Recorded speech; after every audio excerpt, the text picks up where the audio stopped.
United Nations Humanitarian Coordinator for Nigeria, Peter Lundberg, says around 14 million people in northeast Nigeria will need international and national humanitarian assistance. He further added that tens of thousands of children will be at the risk of dying from famine if something serious is not done rapidly. Zouera Youssoufou, CEO, Dangote Foundation, and Emmanuel Ijewere, Chairman, Bestfoods Farms, joins me to discuss this issue. Thank you so much for joining us. Thank you. I'm going to start off with you, Zouera. Just give us a picture of the situation of things in Nigeria's northeast region as concerns this humanitarian crisis. Okay. So we received, I'll just tell you how it all started for us. A few months ago, we received a letter, really a WFP warning about how dire the situation was. So we knew, there were problems. We knew that Boko Haram had decimated some parts of the north. We knew that we had some IDP camps, but we hadn't quite realized how serious the situation was until this letter from WFP made its way to our chairman. So we called the WFP people in to come in and give us a quick briefing, and the next week we actually really went to Maiduguri ourselves with Anaja Aliko to see what the situation on ground really was. And despite how, I would say, prepared the visit was for us, meaning that, we were shown, let me say, the better camps, we had an event that was that was nice, right? To say, welcome to Borno, come see what's happening. Yes, it's not great, but, look at what is happening. By the time we dug a little bit deeper, we realized just how dramatic the situation was. And that's when we made, Anaja made a pledge to support feeding of the IDPs for Ramadan, and then another 2 billion naira to help with the reconstruction efforts. And as we kept working in the Northeast, the situation kept unraveling in front of our eyes. Like polio was back because now, a lot of the areas in the Northeast had not been covered. A lot of the children had not been immunized. We spent a lot of time, money, and energy with the Gates Foundation working on eradicating polio. We thought we were there until, of course, by the time a new liberated area opened up, we realized, oh my goodness, this situation is actually worse than we thought. And we had all these children who nobody knew they were there, no health worker had ever been there, and so of course a few cases of polio popped back up. So that's when we started realizing just how terrible the situation is.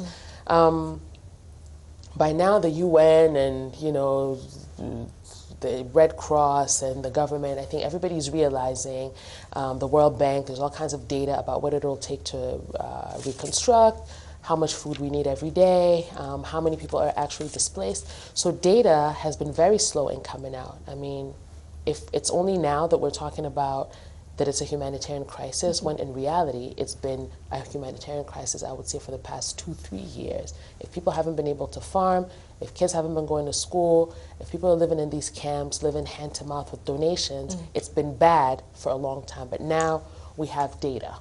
Now, talking about that data, I mean, I'm seeing here that about 26 million people will be affected next year.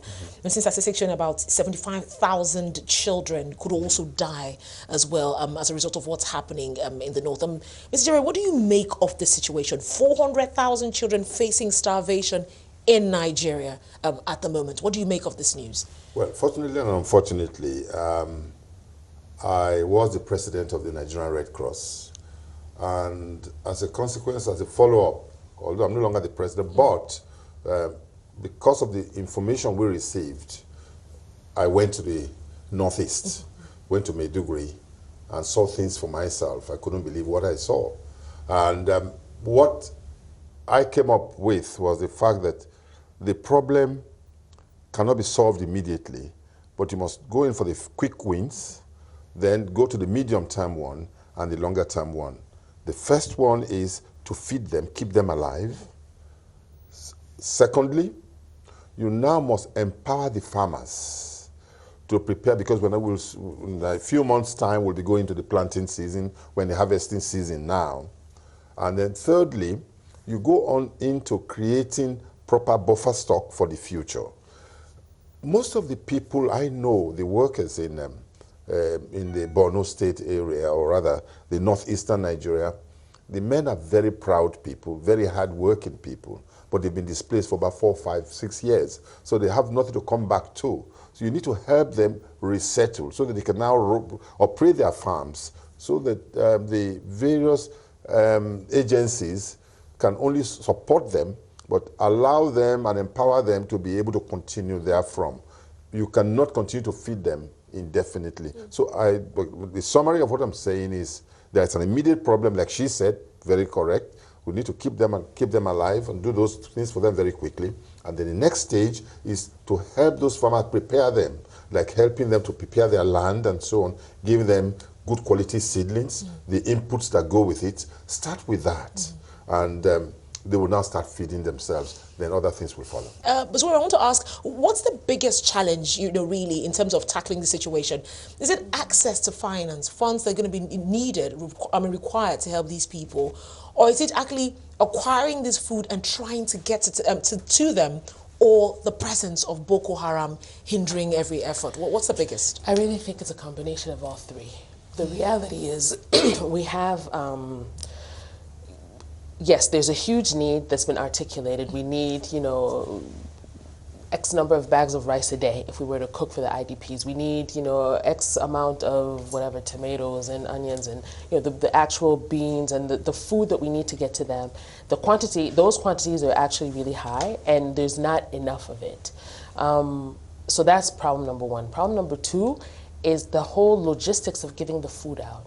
When we were trying to do this massive feeding program for over 50,000 families over the Ramadan period, we had to mobilize an NGO that was helping us do the distribution called Like Minds, who had hundreds of volunteers to help us do it, work with the state to identify where the needy people were.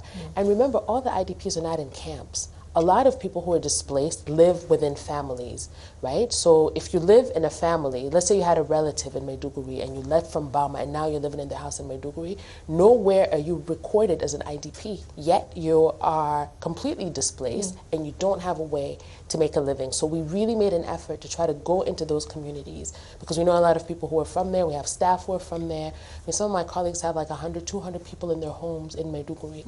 One of them had to convert one of his factories into like let me call it a dorm for people to live in. It had to sink a borehole to make sure that people were able to get water every day.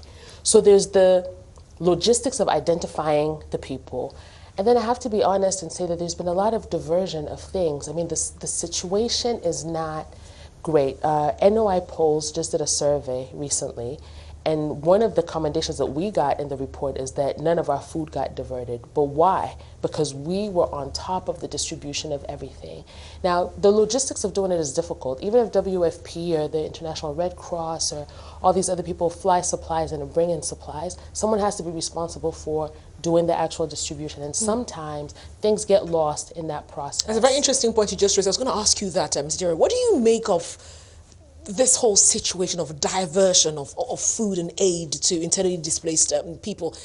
I try to understand the rationale behind it, and it really doesn't make any sense to me, though.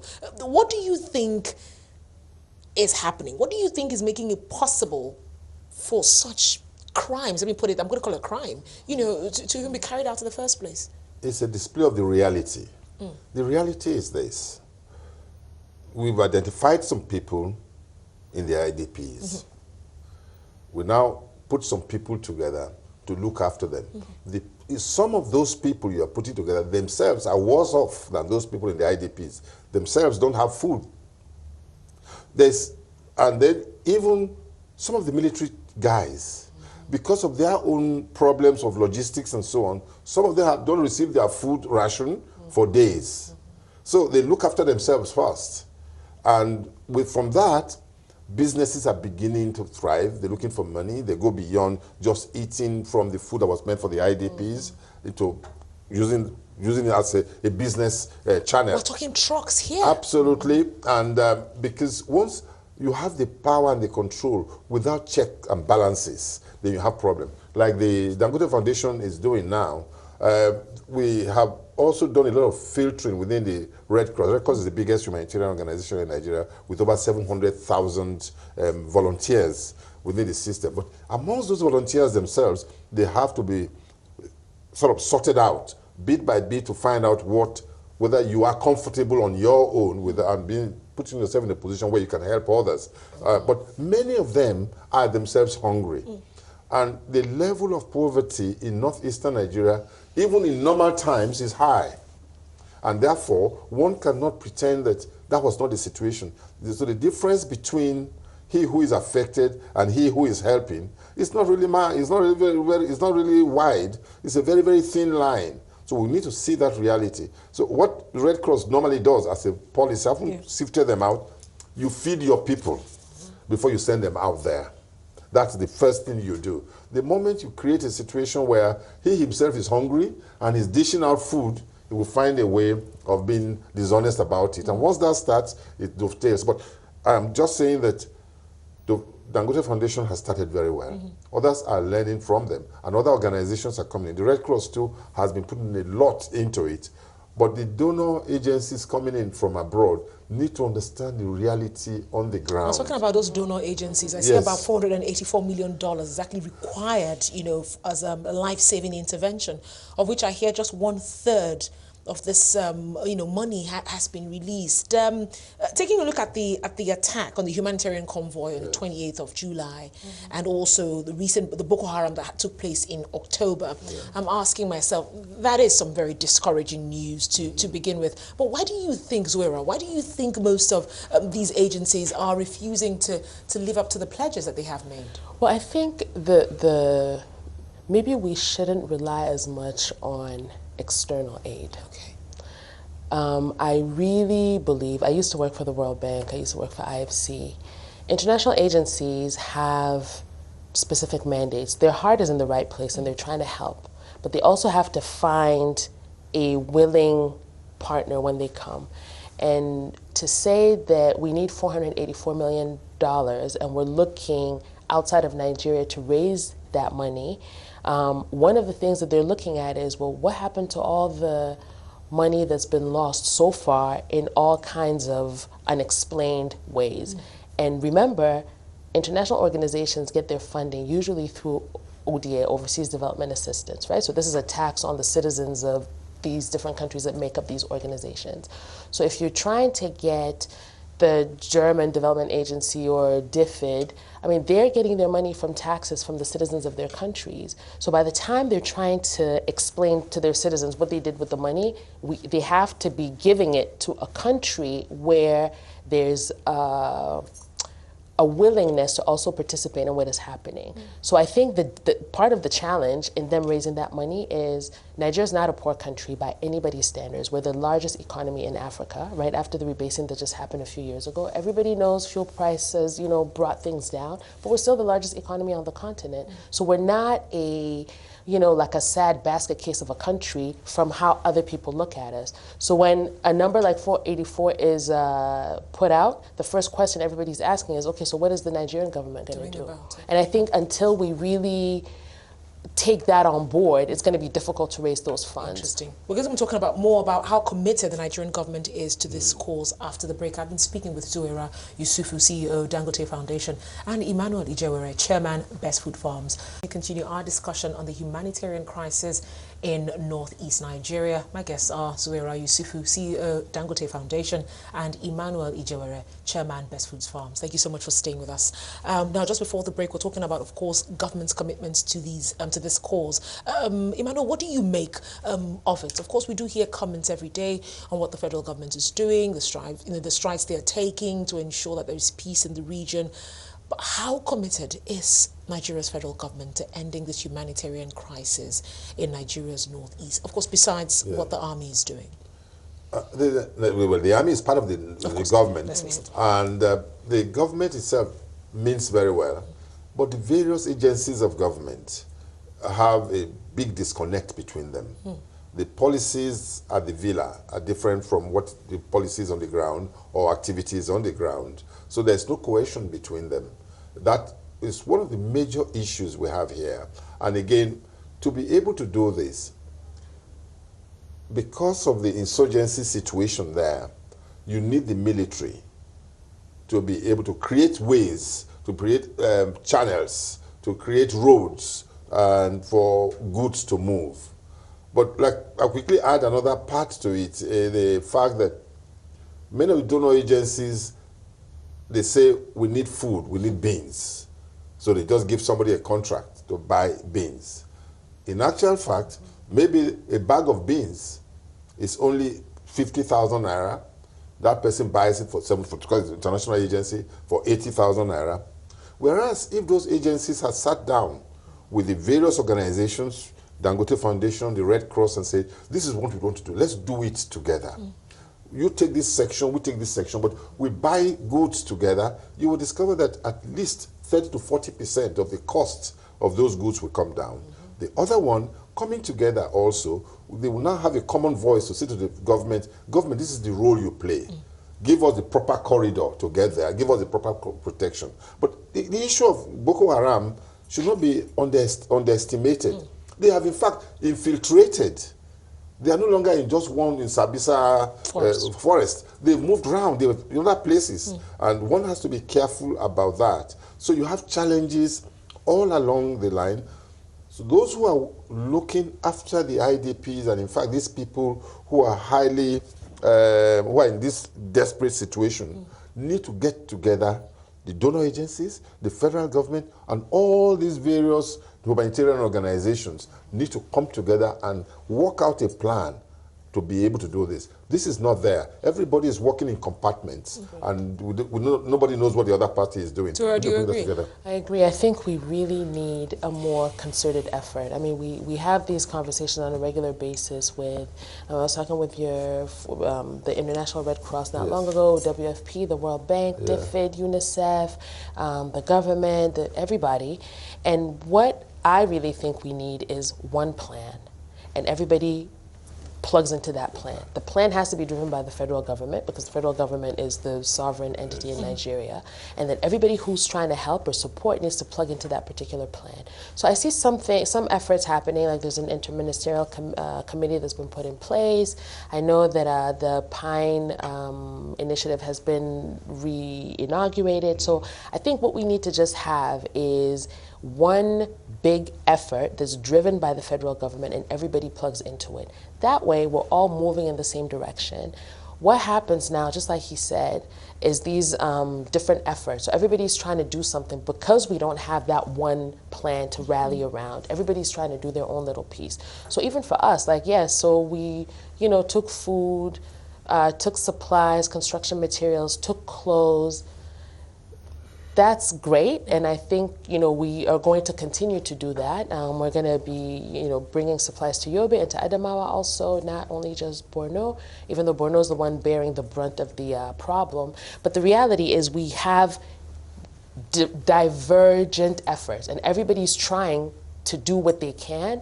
But if we were all rowing in the same direction, plugged into one plan that was led by the federal government, I really think that we would make a lot more progress quicker. Right. We do know what's been happening in Jos, with the killings, pockets of violence in most of these rural communities. How safe would it ever be for anyone to go into the farms in the north to grow food for their own family to eat? Let's not even talk about selling or commercial agriculture now, but even subsistence farming. Properly handled, it can be relatively safe. Safer than it is now, properly handled.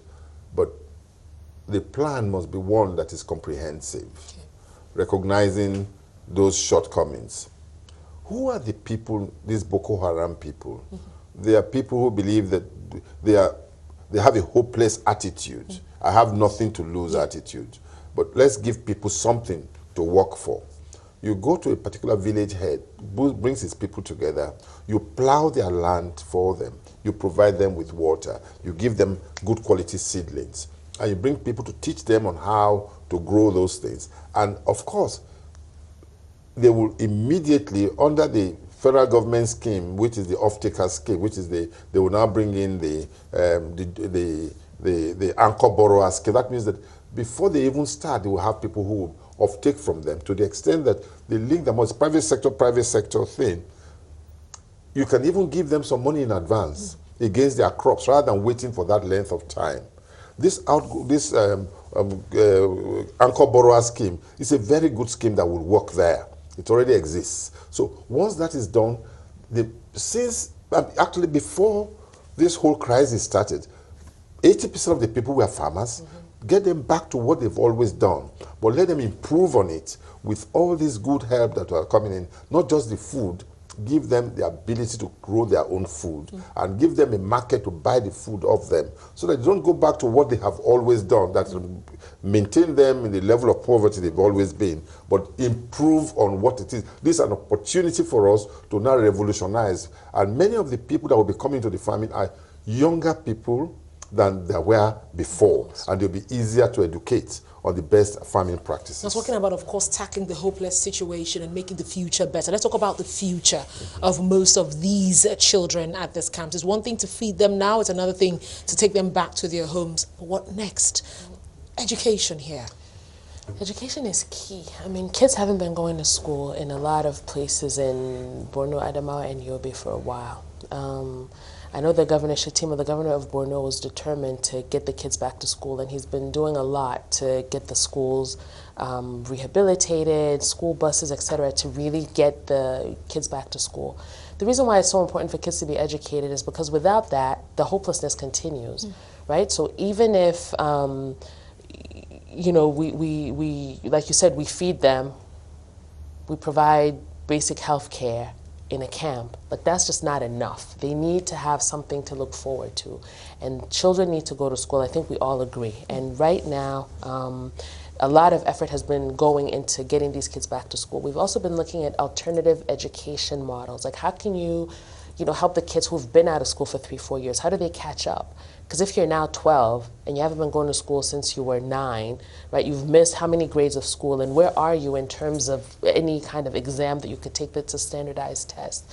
So there's different models around the world of, quickly catching kids up, helping them to catch up to the things that they've lost. Maybe we need to focus on some vocational training, basic literacy and numeracy for some of the adults. So this is all what really needs to happen. We've been working with, some of it has been happening, some of it we're still kind of exploring what to do, how to really get it done in a concrete way.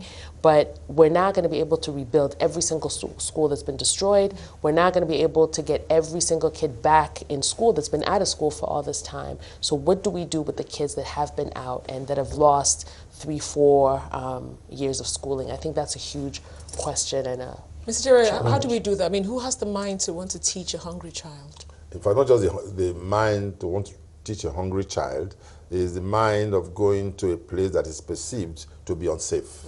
Because most teachers would rather get jobs where you have better safety arrangements. We have, that is the other challenge you need to deal with here.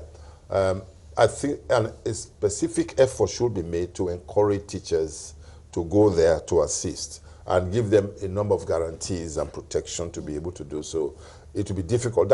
You start off with the teacher aspect of it, even before the schools are built. You put those in place, because the schools that existed even before then were not really great schools, as it were. All right, good. But you can now start even under trees, but let the schools be built. It's important that they don't go back to what they've always been.